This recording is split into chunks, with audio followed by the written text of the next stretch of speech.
이사야 43장 1절에서 3절 말씀입니다.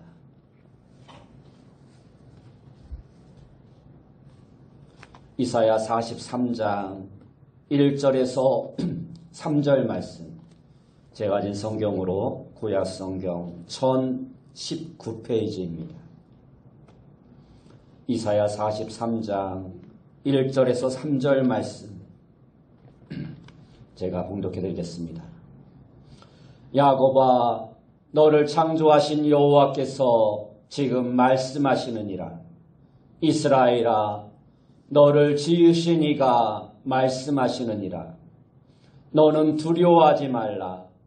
내가 너를 구속하였고 내가 너를 지명하여 불렀나니 너는 내 것이라. 내가 물 가운데로 지날 때에 내가 너와 함께 할 것이라. 강을 건널 때에 물이 너를 침몰하지 못할 것이며 내가 불 가운데로 지날 때에 타지도 아니할 것이요 불꽃이 너를 사르지도 못하리니 대전하는 여호와 내 하나님이요 이스라엘의 거룩한 이요 내 구원자임이라. 내가 애굽을 너의 속량물로 고스와 스바를 너를 대신하여 주었노라. 아멘. 우리 옆에 분들과 인사합시다. 만나서 반갑습니다. 다시 한번 인사합시다. 오늘도 큰 은혜 받읍시다. 오늘 우리가 읽은 말씀을 통해서 나를 향하신 하나님의 계획, 나를 향하신 하나님의 계획이라는 제목으로 함께 은혜의 말씀을 나누기 원합니다. 어느 시대에 어느 나라를 막론하고 사람이 사는 곳에는 항상 불안이나 두려움이 없는 곳이 단 한 곳도 없습니다. 천국이 아닌 인간 세상은 마치 광풍이 부는 바다에서 항해를 하는 선박처럼 어느 곳을 막론하고 종류나 정도의 차이는 있을 뿐이지 불안 요소가 없는 곳은 단 한 곳도 없다 해도 지나치지 않을 것입니다. 그러면 이처럼 불안한 현실 세상 속에서 그 불안을 극복하고 기쁘고 감사한 마음으로 행복하게 살 수 있는 비결은 과연 무엇일까요? 물론 우리 그리스도인들은 그 비결이 전능하신 하나님을 믿는 것이라 알고 있습니다. 불안한 세상을 살아가는 우리에게 있어서 하나님의 말씀인 성경에는 두려워하지 말라는 말씀이 오늘 우리가 읽었던 성경 본문을 포함해서 신구약 성경에 무려 71번이나 기록되어져 있습니다. 오늘 우리가 보았던 본문의 조금 앞장 41장 10절 말씀에도 보면 두려워하지 말라 내가 너와 함께함이라. 놀라지 말라 나는 내 하나님이 됨이라. 내가 너를 굳세게 하리라. 참으로 너를 도와주리라. 참으로 나의 의로운 오른손으로 너를 붙들리라 말씀하고 있습니다. 두려워하지 말고 놀라지 말라라는 것입니다. 그러나 문제는 우리가 이것을 아는 것만으로는 마음의 불안이 사라지고 평화가 임하지 않는다라는 것입니다. 같은 하나님을 믿으면서 어떤 사람은 어려움을 당할지라도 성경 말씀대로 두려워하지 않고 담대하게 승리하며 살아가는 사람이 있는가 하면 반대로 어떤 사람은 아무것도 아닌 대수롭지도 않은 일을 가지고도 불안과 두려움에 떨며 사는 사람이 많이 있습니다. 과연 이러한 차이는 무엇일까요? 그리고 어떻게 하면 우리도 불안이 가득한 이 세상에서 마음에 두려움이 없는 기쁨과 평화가 넘치는 삶을 살아갈 수 있을까요? 오늘 우리가 보았던 말씀을 통해서 우리가 그 답을 찾으며 함께 은혜를 나누길 원합니다.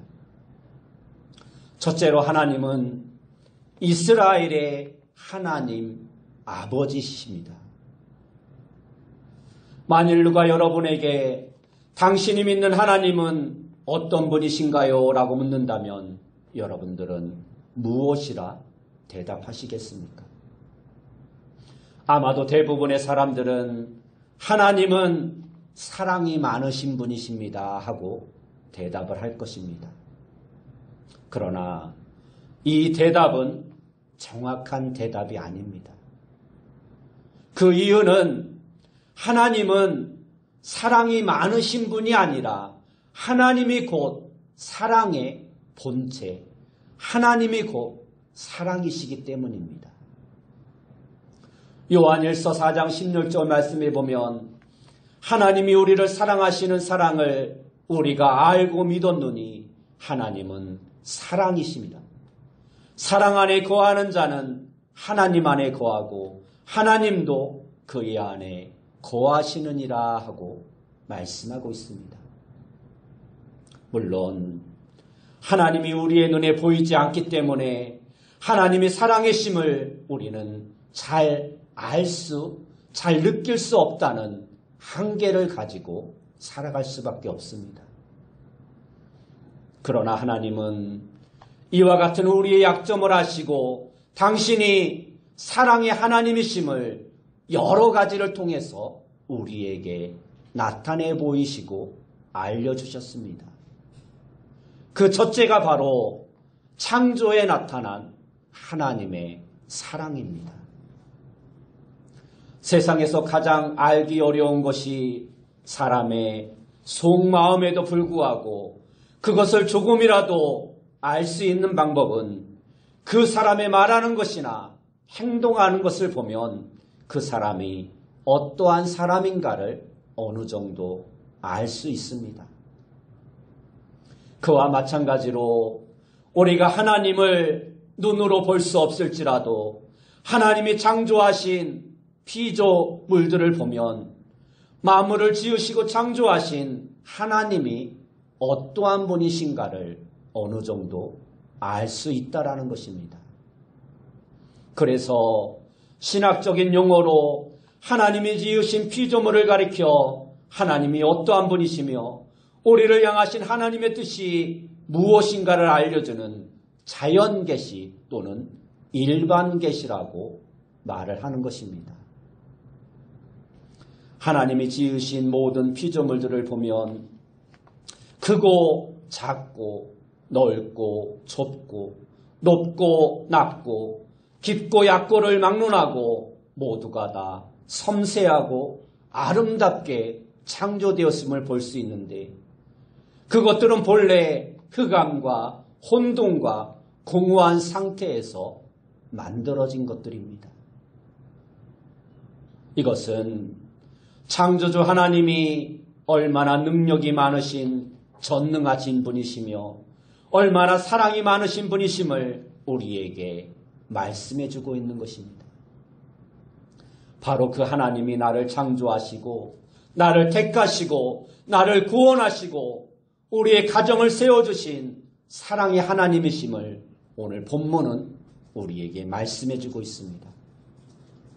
오늘 본문 1절 말씀에 보면 야곱아 너를 창조하신 여호와께서 지금 말씀하시느니라. 이스라엘아 너를 지으신 이가 말씀하시느니라. 너는 두려워하지 말라.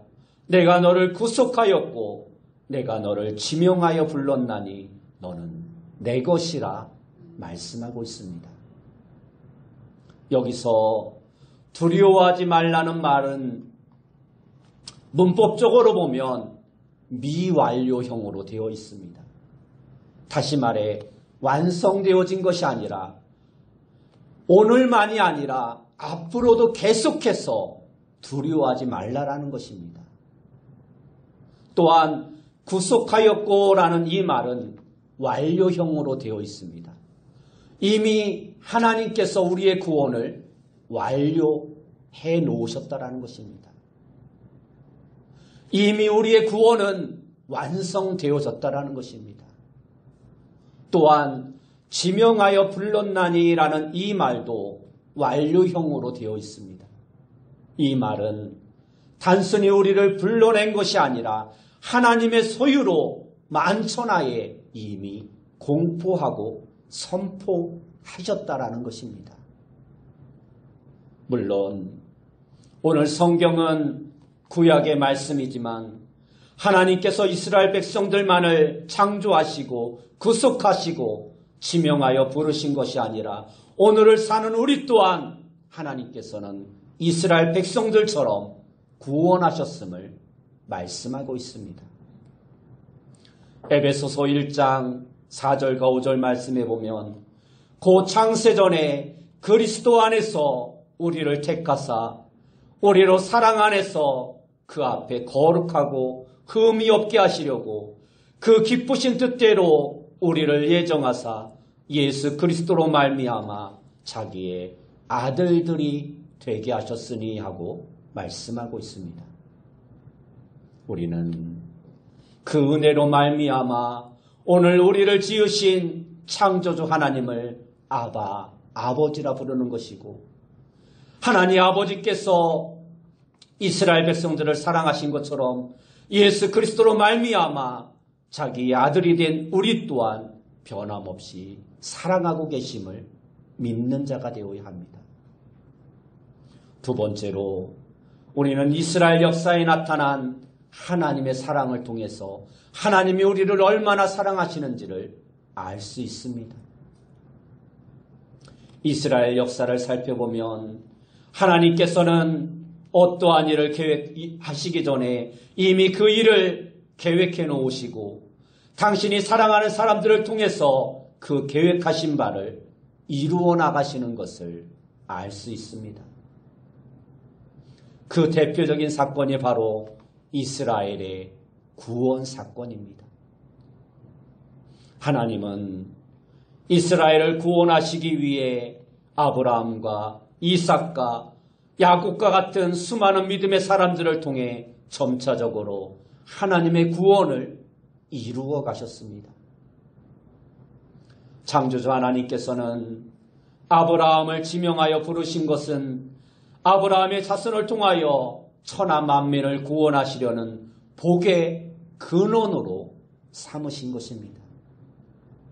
그런데 그 아브라함의 후손들인 이스라엘 백성들이 대제국 애굽의 노예가 되어서 매일같이 벽돌을 굽고 성을 쌓는 중노동에 시달렸을 뿐만 아니라 그들이 번성하지 못하도록 남자아이를 낳으면 강제로 죽이는 극단적인 조치를 취할 정도로 심한 박해를 받게 되자 하나님은 이러한 이스라엘 백성들을 구원하시기 위해 10가지 재앙을 애굽에 내리셨습니다. 그 중에 가장 의미 깊은 재앙이 바로 가문의 대를 이을 장자를 죽게 하는 재앙입니다. 하나님은 애굽의 바로 왕이 이스라엘 백성들에게 저지른 악행을 그대로 갚아주셨던 것입니다. 그러나 똑같은 애굽 땅에서 살던 이스라엘 백성들은 어린 양을 잡아 그 피를 문설주에 발라 이 장자의 재앙에서 피할 수 있었습니다. 하나님께서 이처럼 이스라엘 백성들을 애굽에서 구원해내신 목적은 단순히 정치적인 억압과 경제적인 궁핍에서 그들을 해방시키고자 하신 것이 아니라 아브라함에게 약속하신 대로 가나안 땅에 하나님이 친히 다스리시고 통치하시는 신정국가인 이스라엘을 세우셔서 그로 말미암아 천하 만민을 구원하시기 위한 계획이셨던 것입니다. 그 나라가 바로 다윗의 왕국입니다. 그런데 그렇게 하나님의 택하심을 받은 이스라엘 백성들이 죄를 범함으로 말미암아 하나님은 여러 선지자들을 통해서 하나님의 징계와 심판을 예언하게 하셨습니다. 하나님은 이스라엘과 유다 백성이 참 선지자들의 예언을 듣고 회개하고 돌이키시기를 원하셨으나 오히려 이스라엘 백성들은 거짓 선지자들의 말만 믿고 회개하지 아니하다가 결국 멸망을 당하게 되었고 유다는 바벨론 제국의 포로가 되고 맙니다. 그 결과 기나긴 세월 동안 이스라엘 백성들은 고국을 떠나 멀리 이방 나라에서 고달픈 종살이를 해야만 했습니다. 그들에게 유일한 희망이 있다면 그것은 그들이 듣지 않았던 선지자들의 예언대로 자신들이 포로에서 해방되어 고국으로 돌아가게 될 것이란 그 예언이 속히 이루어지기를 바라는 것뿐이었습니다. 오늘 성경 본문 이사야서의 말씀도 이와 동일한 예언으로 전능하신 하나님께서 이스라엘 백성을 바벨론 포로에서 구원하실 것이라는 희망을 주는 예언의 말씀입니다. 오늘 본문 2절 말씀에 보면 내가 물 가운데로 지날 때 내가 함께 할 것이라. 강을 건널 때 물이 너를 침몰하지 못할 것이며 내가 불 가운데로 지날 때 타지도 아니할 것이요 불꽃이 너를 사르지도 못하리니라고 말씀하고 있습니다. 너희가 비록 지금 포로된 삶을 살아가고 있지만 하나님께서 너희를 보호하시고 지키고 있다라는 것입니다. 물론 포로에서 해방과 자유는 고난받는 이스라엘 백성 모두가 간절히 바라는 소원이지만 하나님께서 그렇게 이스라엘을 구원하시는 이유는 하나님의 소유인 이스라엘 민족을 그만큼 사랑하시기 때문입니다. 그래서 오늘 본문 3절 말씀에 보면 대전하는 여호와 내 하나님이요 이스라엘의 거룩한 이요 내 구원자임이라.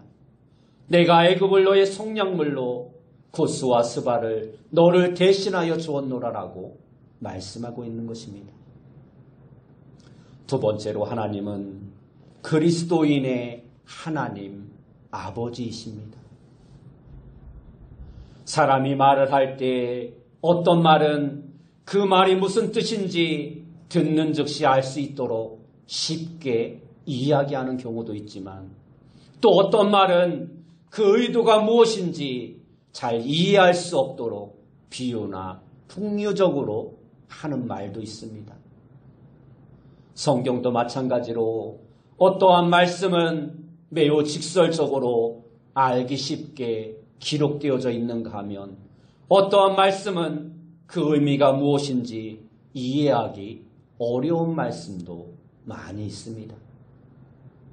물론 오늘 성경 말씀은 누구나 이스라엘의 역사를 가리키는 말씀처럼 생각할 수 있지만 이것은 단순히 이스라엘 백성들만을 위한 예언의 말씀이 아님을 우리는 알아야 합니다.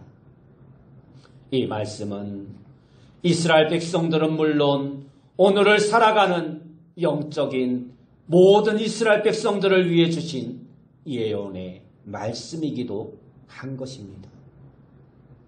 우리 모두는 하나님이 이스라엘 백성들을 포로와 멸망의 자리에서 구원하시고 해방시키시고 회복시키시는 궁극적인 목적이 어디에 있는가를 통해서 오늘 우리를 향하신 하나님의 계획이 무엇인지를 발견할 수 있어야 합니다. 오늘 본문의 말씀은 하나님께서 이스라엘 백성들을 지으신 창조주이시며 또한 이스라엘 백성을 택하신 분이라 말씀해주고 있습니다. 다시 한번 오늘 본문 1절 말씀해 보면 야곱아 너를 창조하신 여호와께서 지금 말씀하시느니라.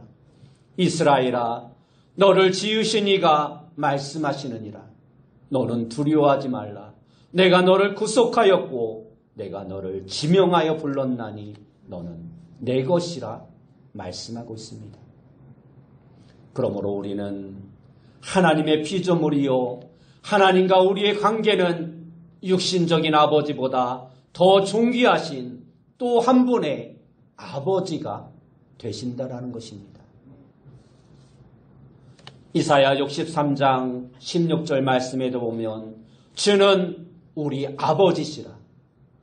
아브라함은 우리를 모르고 이스라엘은 우리를 인정하지 아니할지라도 여호와여 주는 우리의 아버지시라. 옛날부터 주의 이름을 우리의 구속자라 하셨거늘 이라고 말씀하고 있습니다. 이 말씀은 창조주 하나님은 이스라엘 백성들만 지으신 것이 아니라 오늘 우리들도 창조하셨을 뿐 아니라 이스라엘 백성들만을 택하신 것이 아니라 오늘 우리도 택하셨다라는 것입니다. 오늘 하나님 아버지는 우리에게도 동일한 아버지가 되신다라는 것입니다.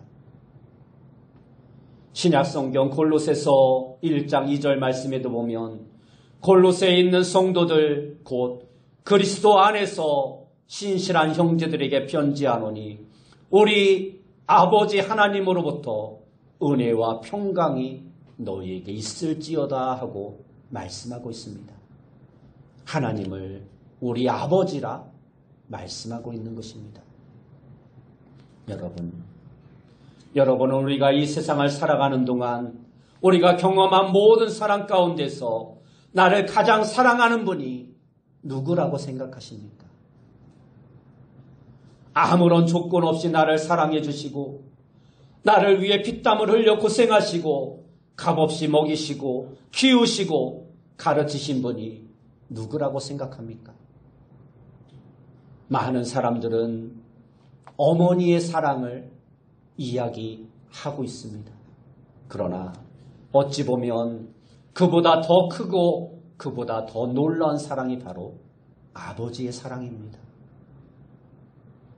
아무 말 하지 않더라도 묵묵히 자기를 희생하며 가족을 위해 자녀를 위해 자신의 모든 것을 다 헌신하고 희생하는 그 아버지의 사랑이야말로 가장 큰 사랑이라 말씀할 수 있는 것입니다. 아버지와 자식의 관계는 이해나 조건의 관계가 아니라 무조건적인 사랑의 관계입니다. 마찬가지로 하나님 아버지의 사랑도 그와 동일한 아버지와 같은 사랑으로 하나님은 지금도 우리를 잊지 않고 사랑해 주시는 분이십니다. 이사야 49장 15절 말씀에 보면 여인이 어찌 그 젖 먹는 자식을 잊겠으며 자기 태에서 난 아들을 긍휼히 여기지 않겠느냐. 그들은 혹시 잊을지라도 나는 너를 잊지 아니할 것이라 말씀하고 있습니다. 이것이 바로 우리를 향하신 하나님의 사랑입니다. 만일 인간이 하나님이 창조하신 자연이나 이스라엘의 구속사를 통해서 하나님이 얼마나 사랑이 많으신 분인가를 깨닫고 알고 믿을 수 있었다면 하나님이 독생자이신 예수 그리스도께서 구태여 이 땅에 오실 일이 없었을 것입니다. 타락한 인간은 너 나를 막론하고 영적으로 어두워져서 하나님이 창조하신 세상에서 그 은혜를 누리며 살면서도 하나님 대신 우상을 선택하고 이스라엘 백성들은 하나님의 특별한 사랑과 보호를 받았음에도 불구하고 불순종하며 반역하는 삶을 살아갈 수밖에 없었습니다. 그럼에도 불구하고 하나님께서는 그와 같은 인생들을 버리지 아니하시고 마지막 방법으로 독생자 예수 그리스도를 이 땅에 보내주심으로 말미암아 하나님이 우리를 얼마나 사랑하시는가를 나타내 보여주셨던 것입니다. 타락한 아담의 자손인 우리를 한평생 고통스럽게 만들고 사망에 이르게 하는 죄의 문제를 스스로 해결할 수 없음을 하나님께서는 다 아시고 친히 독생자 예수님을 인간의 모습으로 보내주셔서 십자가에 달려 죽게 하심으로 우리를 구속하시고 하나님과 깨어졌던 관계를 다시금 회복하시기를 원하셨던 것입니다. 이처럼 하나님께서 친히 인간의 모습으로 세상에 오신 것만도 너무나도 감사한데 인간의 죄를 대신하여 십자가에 달려 죽으심으로 예수 그리스도께서 인간을 얼마나 사랑하고 계시는가를 친히 입증해 보이신 것입니다. 예수 그리스도께서 인간의 죄를 대속하시기 위해 십자가에 달려 처철하게 죽으셨으나 사흘 만에 부활하심으로 말미암아 예수 그리스도를 믿는 우리 또한 그 부활의 복음으로 말미암아 하나님의 사랑의 극치를 깨닫게 하신 것입니다. 죄의 상태에서 죽는 것으로 끝나는 것이 아니라 우리에게 영원한 부활의 새 삶을 허락해 주신 것입니다.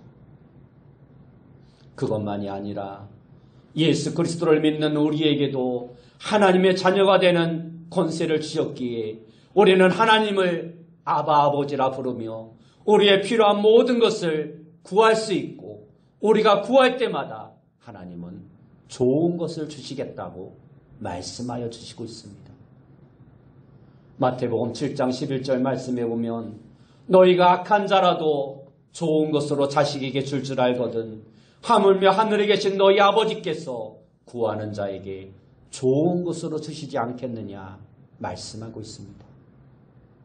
여러분, 지금 어느 나라, 어느 마을을 가보아도 기쁨과 소망 대신 불안과 근심과 두려움만이 가득한 것이 세상 현실입니다.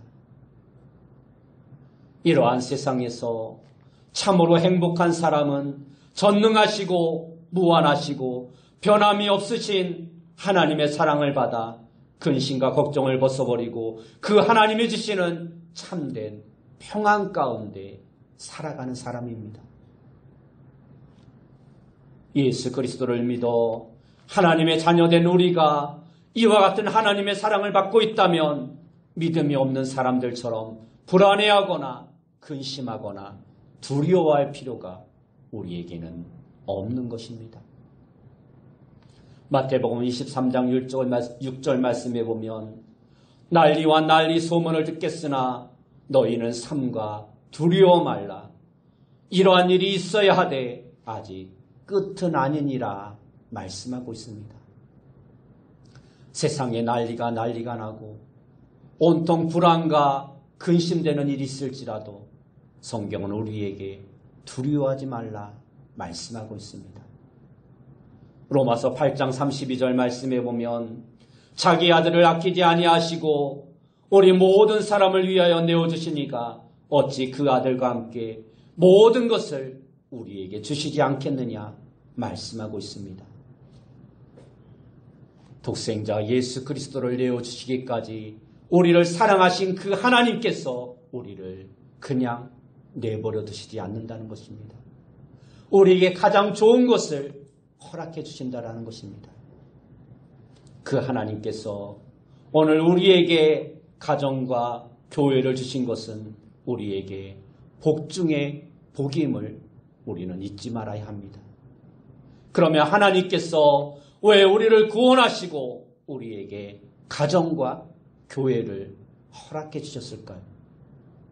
그것은 가정을 통해서 육신적으로 아브라함처럼 이 땅에서 번성케 하시고 교회를 통해서 영적으로 다윗처럼 번성하여 우리로 말미암아 세상을 구원하고자 하는 위대한 계획이 있으셨기 때문입니다.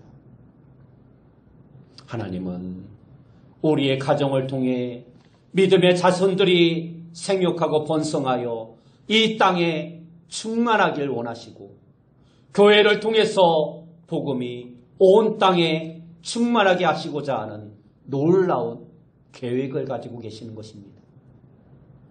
그러므로 가정은 식당이나 호텔이 아니라 영적인 배양소이며 교회는 단순한 교제의 장소가 아니라 영적인 가정이요 또한 훈련소이며 교인들은 나와 상관이 없는 남남이 아니라 그리스도 예수의 피로 하나 된 영적인 가정이요 주의 증인 삶을 살아가는 모두가 그리스도의 증인들이라는 것입니다. 그러므로 이제부터 우리 모두는 세상에서 잘 먹고 잘 사는 것이 궁극적인 목적이 되어서는 안 될 것입니다. 우리를 위해 계획하고 계신 그 하나님의 계획에 우리도 맞춰서 그 하나님의 계획을 이루어드리는 삶을 살아가는 자가 되어야 하는 것입니다.